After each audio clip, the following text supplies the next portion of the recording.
I'm hunched over logistics reports in a sterile room at CFB Kingston, the weight of my captain's bars heavy on my shoulders, when my phone stabs me with a notification. It's an email from my dad, a Canadian Forces colonel, a so-called pillar of family values. The subject? Family protocol. The body? A jagged blade of 14 words, don't come to my retirement ceremony. You're not welcome. No, dear. No reason. Just a father shredding his only daughter's heart in a single click. I've bled for this country in Afghanistan, held soldiers together through hell, but to him, I'm nothing, a stain on his polished legacy. My chest burns, my vision blurs with rage and betrayal so raw it feels like my soul's been ripped open. I type back one word, understood, but inside, I'm screaming. How could a father do this? Stay with me, because this betrayal cuts deeper than you can imagine. I'm Sophie Laurent, a 32-year-old captain in the Canadian Forces, stationed at CFB Kingston, Ontario. I've led logistics operations through sandstorms in Afghanistan, coordinated supply lines across 500 kilometers of hostile terrain, and earned the trust of soldiers who'd follow me into fire.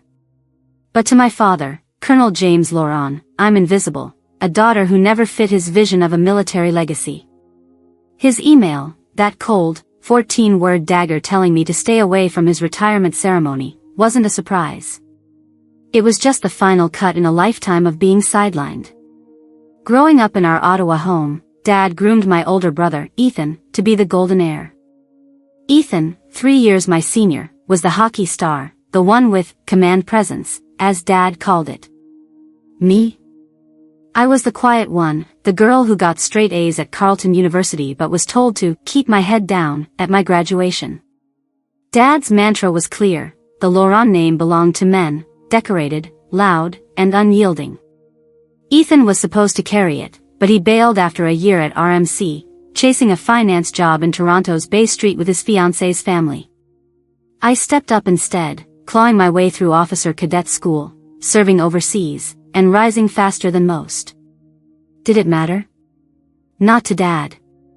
Logistics isn't leadership, he'd say, his voice dripping with disappointment, like I was a smudge on his dress blues.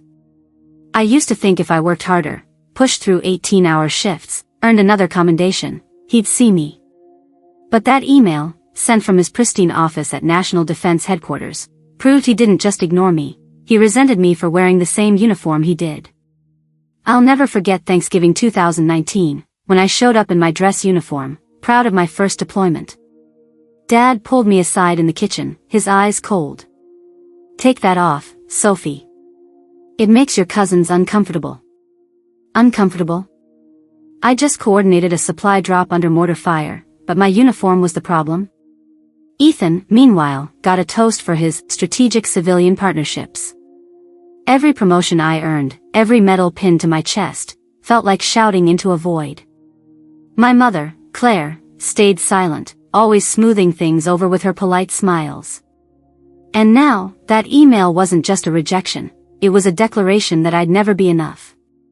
But what Dad didn't know was that his words lit a fuse. This wasn't just about a ceremony. Something bigger was at play, and I was about to uncover it. That email from my dad, Colonel James Laurent, wasn't just a rejection, it was a fuse igniting a truth I'd buried for years. Sitting in my office at CFB Kingston, the fluorescent lights buzzing like a swarm of wasps, I stared at the screen, his words, "Don't come to my retirement ceremony," carving deeper into my chest. Then it hit me, a memory sharp as shrapnel. 3 years ago, in a rare call from his Ottawa office, Dad had begged me to co-sign a $2 million CAD loan for Laurent Veteran Homes, a shiny non-profit for homeless veterans. "It's for the family, Sophie," he'd said, his voice warm for once. "Your clean military credit will lock in a low rate. It's just paperwork." I was 29, still chasing his approval like a kid running after a bus. So I signed, believing I was part of something noble, something bigger than his disappointment in me. Now, with that email glaring back, I yanked open my laptop and dug through old files, my pulse hammering. There it was, the loan agreement, scanned and time-stamped, my signature scrawled next to his. But as I read, my stomach churned. The fine print was a trap. No clauses to protect me, no stake in the organization, no say in its operations. I was just a guarantor, a pawn holding up a $2 million house of cards. If Laurent Veteran Homes defaulted, the bank could seize my savings, my car, my future, all $500,000 I'd scraped together over a decade of service. Dad hadn't just excluded me from his ceremony, he'd used my name to prop up his legacy while keeping me in the dark. I flashed back to that call in 2022, his voice smooth over the phone. Sophie, this is about veterans, about honor. You're helping heroes. Heroes? I'd been the one hauling supplies 300 kilometers through Kandahar's dust, but he'd never called me that. I asked questions back then, about the project structure, the financials, but he brushed me off. Don't overthink it, Sophie. You're not an accountant. I trusted him, and that trust was now a noose around my neck. The realization burned hotter than rage. This wasn't just personal rejection. It was calculated. He wanted me out of his spotlight but tethered to his debt. My fingers shook as I saved the PDF to a secure drive. This wasn't over. If Dad thought he could erase me from his legacy while chaining me to his lies, he was about to learn what a captain in the Canadian Forces could do when pushed too far. The truth about that $2 million CAD loan hit me like a mortar round, shattering any illusion I had left about my father, Colonel James Laurent. In my cramped office at CFB Kingston, with the hum of the air vents mocking my racing pulse, I knew I couldn't just sit there, bleeding from his betrayal. My name, my clean military credit, was propping up his Laurent Veteran Homes, a so-called noble cause that was nothing but a financial trap. I wasn't going to let him erase me from his legacy while chaining me to his debt.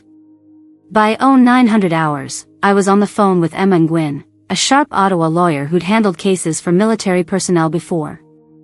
Sophie, you co-signed a $2 million loan with no liability limits, she asked, her voice a mix of disbelief and urgency.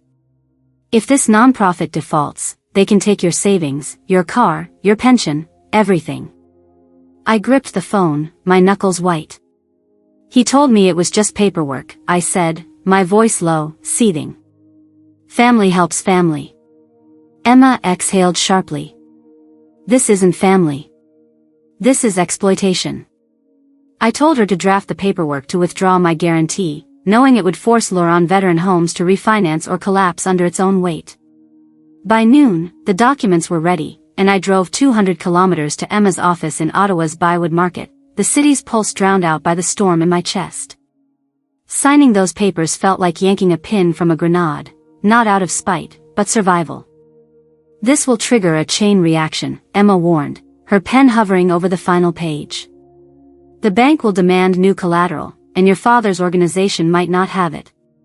I nodded, my jaw tight. Let it burn. I signed every page, each stroke a declaration that I was done being his collateral damage. Back at the base, my phone became a war zone. It buzzed relentlessly, like a hornet's nest kicked over. First came Ethan, my brother, his voice slick with Bay Street polish. Sophie, what the hell are you doing? Dad's freaking out. The bank's calling about the loan. I cut him off, my voice steel. Good. Maybe he'll learn what it feels like to be blindsided. Then Claire, my mother, called, her tone all polished guilt. Sophie, you're tearing the family apart. This is bigger than you. Think of the veterans. I laughed, bitter and raw. Veterans? I was in Kandahar, Mom. Where was Dad when I needed him to show up? She went silent, and I hung up, my hands shaking.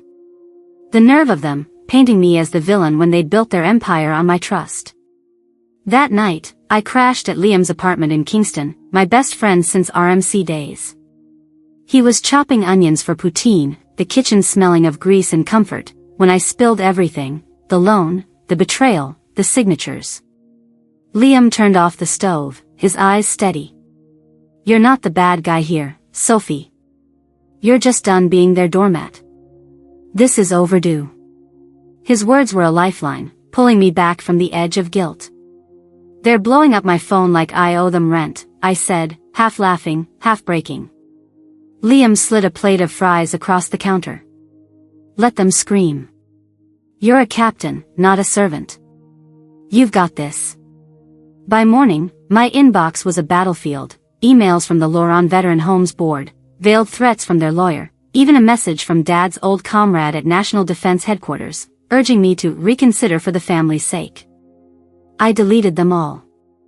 Back at the base, I ran drills with my team, my boots pounding the tarmac, each step a reminder that I was still standing.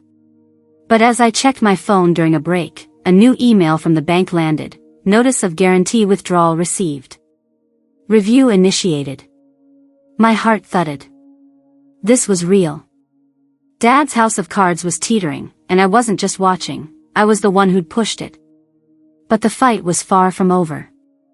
If he thought he could guilt me into silence, he was about to face a captain who'd learned to fight back. The grenade I'd pulled the pin on by withdrawing my guarantee from that 2 million CAD loan was ticking, and I knew the explosion was coming.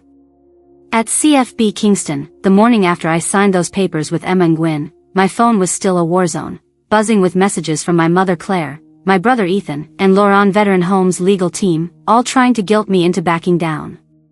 But I wasn't the same Sophie who'd once begged for scraps of my father's approval. I was a captain who'd faced combat, and I wasn't about to flinch now. By 1,000 hours, I'd booked a secure briefing room at the base, a sterile box with gray walls and a single oak table, to confront Colonel James Laurent face to face. If he wanted to erase me from his legacy, he'd have to look me in the eye and say it. James walked in at 10:30 sharp, his dress uniform crisp, his posture screaming authority, like he still outranked the room. Ethan trailed behind, his Bay Street suit looking out of place next to Dad's medals. I stood, my own uniform pristine, my captain's bars gleaming. No one spoke for a moment, the air was thick, like the calm before a storm. You've caused a mess, Sophie, James finally said, his voice low, cutting like a bayonet. The bank's threatening to call the loan. You're jeopardizing veterans' housing. I laughed, sharp and bitter. Me? I'm the one who signed away my future for your noble cause. You used my name, Dad, and now you're mad I'm taking it back? Ethan shifted, his face uneasy. Sophie, can we just talk this out? The board's panicking. Dad could lose everything. I turned to him, my eyes burning. Everything? Like what, Ethan? Your condo in Toronto? Or Dad's precious reputation? What about my life, my savings, my name? James leaned forward, his hands clasped, his tone patronizing. You signed willingly, Sophie. This is family business. You don't get to walk away and play victim. That's when it hit me, a memory from my deployment in 2020, when I was 300 kilometers from Kabul, coordinating airdrops. I'd been out of the country, unreachable. Yet, somehow, my signature had appeared on not one, but 3 additional loan documents for Laurent Veteran Homes, dated that same year. I pulled out my tablet, opened the scanned files Emma had sent, and slid it across the table. Explain this, I said, my voice steady but laced with fury. 3 loans, Dad. 3 signatures with my name, all signed while I was dodging mortars in Afghanistan. Did you forge them yourself, or did you have Ethan do it? James's jaw tightened, his eyes narrowing, but he didn't flinch. You're overreacting, he said. Those were executive decisions to keep the organization afloat. You were part of the family vision. I slammed my hand on the table, the sound echoing like a gunshot. Part of the vision? I was your collateral. You didn't ask me, you stole my name to save your empire. Ethan's face paled. He pulled a folder from his briefcase, his hands trembling. Sophie, I found out last year, he stammered. The board needed more funding in 2020, and Dad said your credit was our only shot. I thought you'd agreed. I stared at him, my brother, the golden boy who'd always had Dad's shield. You thought I'd agreed? While I was overseas, Ethan? You didn't think to call me? He looked down, ashamed. I was trying to protect the family. I turned back to James, my voice cold as an Ottawa winter. If I'm not good enough to stand at your retirement ceremony, I'm sure as hell not good enough to carry your debt. You don't get to have it both ways. James stood, his chair scraping the floor. You're destroying everything I built, he spat. You've always been difficult, Sophie, questioning, defying. You never understood loyalty. I stepped closer, my eyes locked on his. Loyalty? I gave you my trust, my name, my future. You forged it into a noose. This ends now. He turned and stormed out, Ethan trailing like a shadow. I stood alone in that briefing room, my heart pounding, the weight of their betrayal heavier than any rucksack I'd carried. But I wasn't broken. I was awake. And this was just the beginning of tearing down the lies they'd built around me.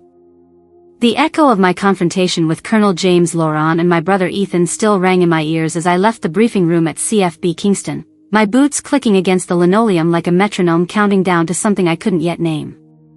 I'd uncovered their betrayal, 3 forged signatures tying me to loans I never agreed to, but the weight of it hadn't fully hit. I thought I'd faced the worst of my family's lies.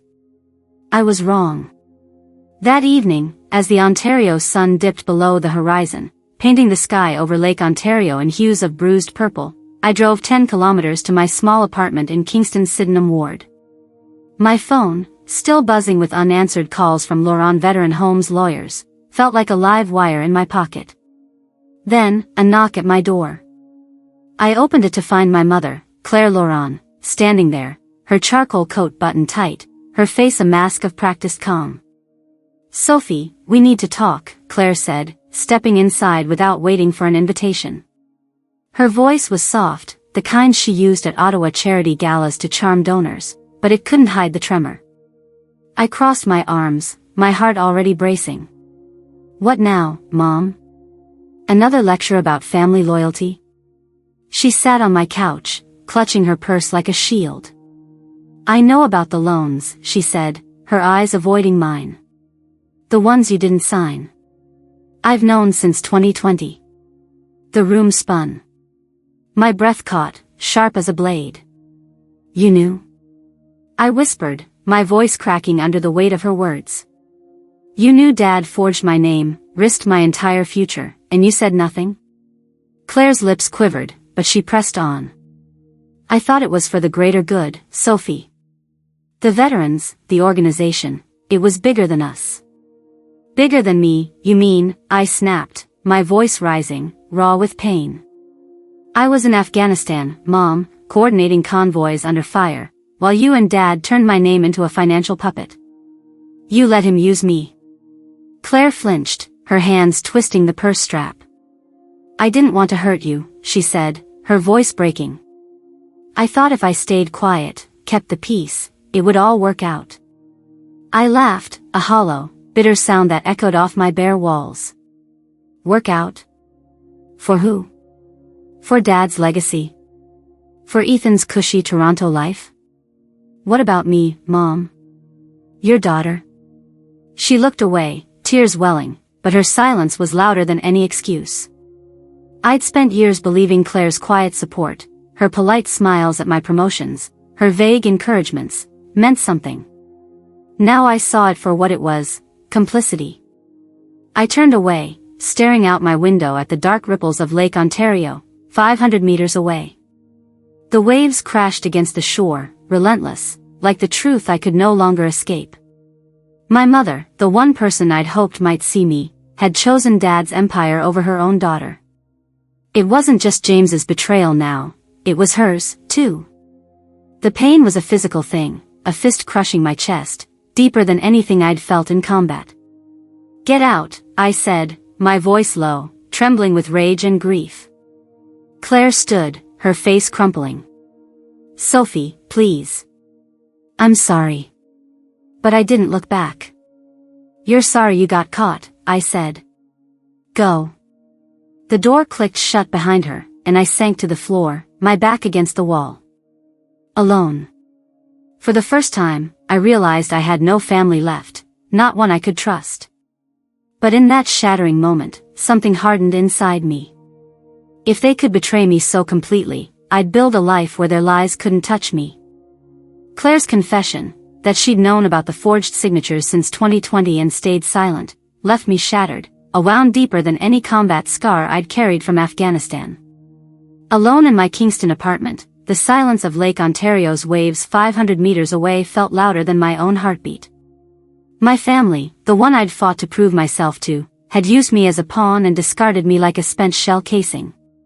But I wasn't done. If Colonel James Laurent, my father, and my mother Claire thought they could bury me under their lies, they'd forgotten who I was, Captain Sophie Laurent, a woman who'd stared down chaos and won. By 0700 the next morning, I was back at CFB Kingston, my uniform pressed, my resolve forged in fire. I wasn't just fighting for my name anymore, I was reclaiming it. I drove 200 kilometers to Ottawa, straight to Emma Nguyen's law office in the Bywood Market, where the scent of fresh coffee couldn't mask the tension in the air. Emma had the paperwork ready to sever every tie to Laurent Veteran Homes. "This is it, Sophie," she said, sliding a stack of documents across her desk. "You're withdrawing your name from all 3 loans, 2 million Canadian dollars, plus the forged ones. The bank's already flagged them for fraud review." My hands were steady as I signed, each pen stroke a chisel breaking away the Laurent name. "What happens next?" I asked, my voice low but unshaken. Emma's eyes narrowed. "The bank will demand new collateral. If your father's organization can't cover it, they'll face early repayment or collapse." "And the fraud investigation?" "That's a federal matter now." I nodded, a grim satisfaction settling in. "Good. Let the truth do the heavy lifting." Back at the base, my phone lit up with a call from Ethan, his voice strained, no longer the polished Bay Street broker. "Sophie, you've gone too far," he said, almost pleading. "The board's in chaos. Dad's losing contracts. You're destroying us." I gripped the phone, my anger flaring like a flare in the dark. "Destroying you? You stood by while Dad forged my name, Ethan. You let him risk my entire life for his legacy. This is on you." He went quiet, then muttered, "I have evidence, emails, board minutes showing Dad pushed the forgeries. I'll send them to your lawyer if you stop this." I laughed, cold and sharp. "Send them, Ethan. But I'm not stopping. You don't get to negotiate my freedom." I hung up, my pulse pounding, and forwarded his number to Emma. His evidence would bury Dad's lies, but I wasn't here to save him, or anyone. That afternoon, I walked into the Kingston Registry office, a small brick building off Princess Street, to do something I'd never imagined. I filed to change my name to Sophie Moreau, my grandmother's maiden name, a name untainted by Laurent's betrayal. The clerk, a kind woman with a maritime accent, handed me the forms. "New chapter, she said, smiling. I nodded, my throat tight. New life. Signing as Sophie Moreau felt like shedding a skin that never fit, each letter a step away from the family that had chained me to their crumbling empire. Back at my apartment, I stared at my new ID, the name gleaming like a medal earned in blood.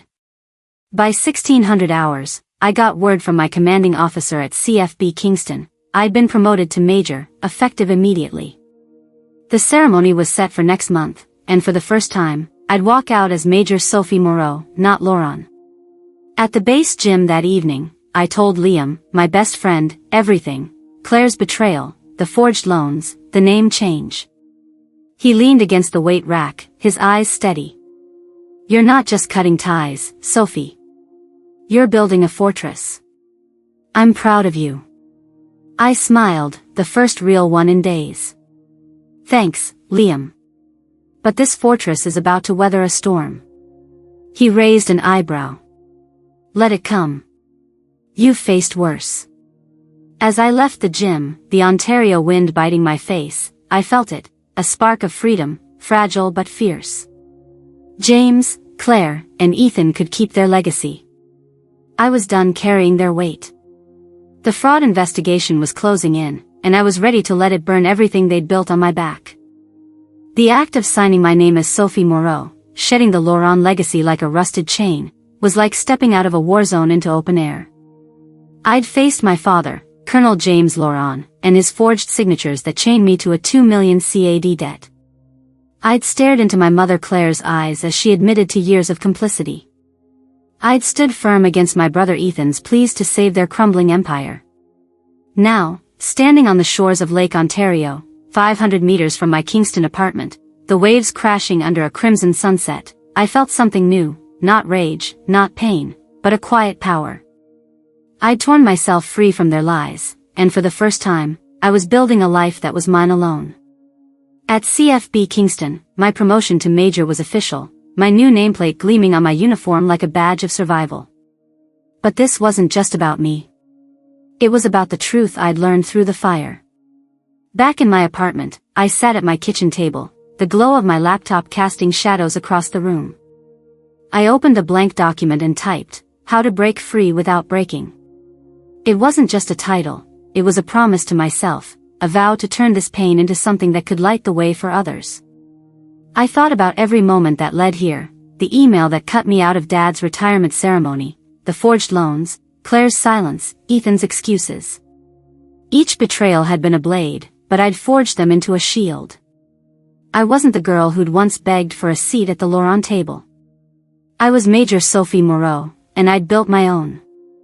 That evening, Liam came over, carrying a six-pack of Molson and a pizza from Gino's, his usual way of showing up without making a fuss. "So, Major Moreau," he said, grinning as he cracked open a beer, "how's it feel to be free?" I leaned back, the weight of the day settling. "Like I can breathe for the first time in years," I said, my voice soft but steady. "But it's not just about me, Liam. It's about what I do with this." He nodded, his eyes serious. "You're gonna tell this story, aren't you? The whole damn thing?"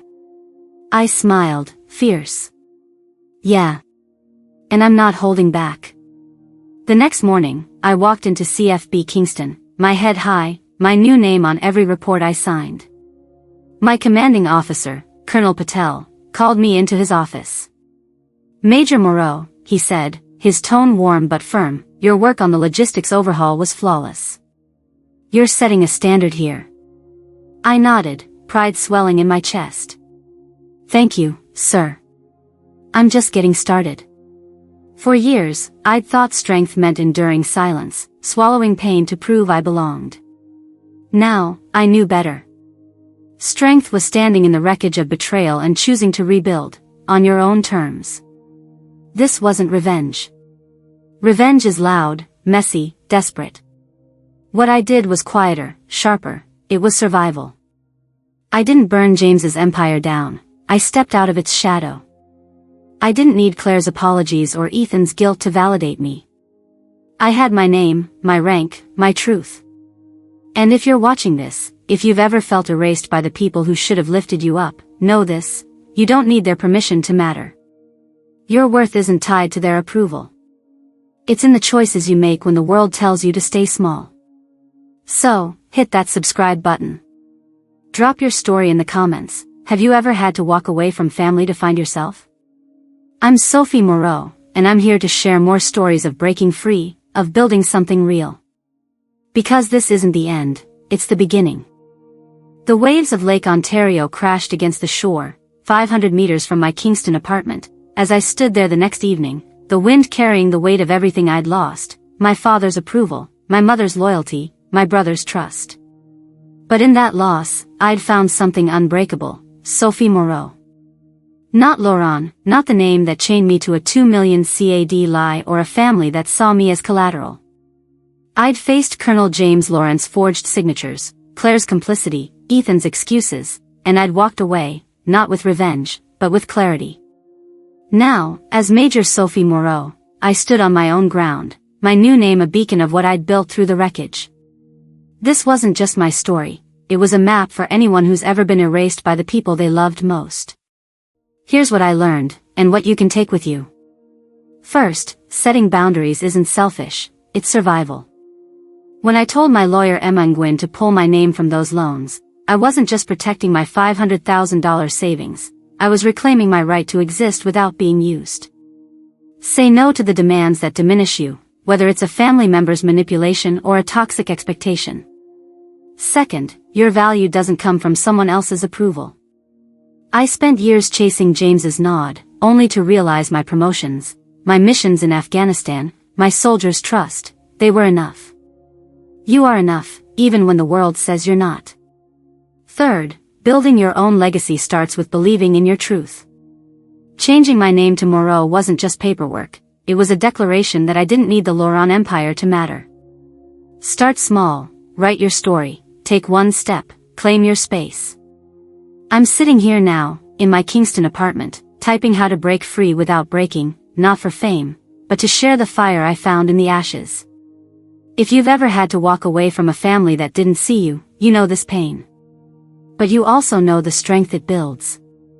My commanding officer, Colonel Patel, said it best last week over coffee at Tim Hortons. Sophie, you're not just a leader, you're a lighthouse. So, be your own lighthouse. Light your own way. If this story hit you, if you've ever fought to be seen, I want to hear from you.